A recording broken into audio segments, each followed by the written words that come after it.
Hello everyone. ప్రతి ఒక్కరికి ఒక డ్రీమ్ జాబ్ అనేది ఉంటుంది.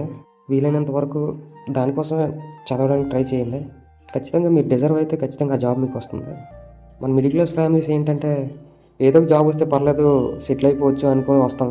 ఫస్ట్ డ్రీమ్ జాబ్ గురించే చదవండి. కష్టపడితే ఏదో ఒక జాబ్ వస్తుంది, బ్రతుకుతాం ఎలాగైనా సరే. కానీ ఏదో కోల్పోయిన ఫీలింగ్.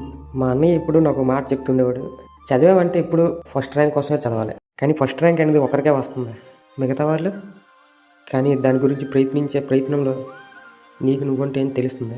చాలామంది ఓడిపోవడానికి చాలా కారణాలు ఉంటాయి.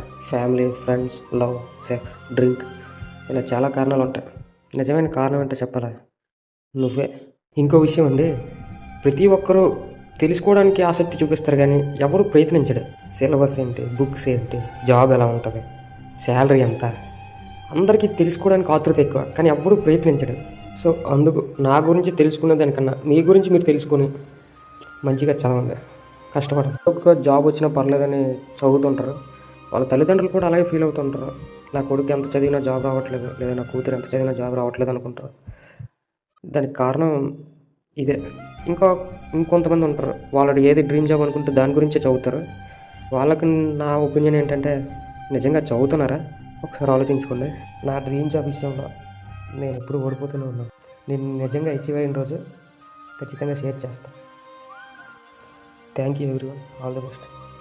తప్పుగా ఏమైనా మాట్లాడితే క్షమించండి, నాకు కొంచెం టాకింగ్ స్కిల్స్ తక్కువ.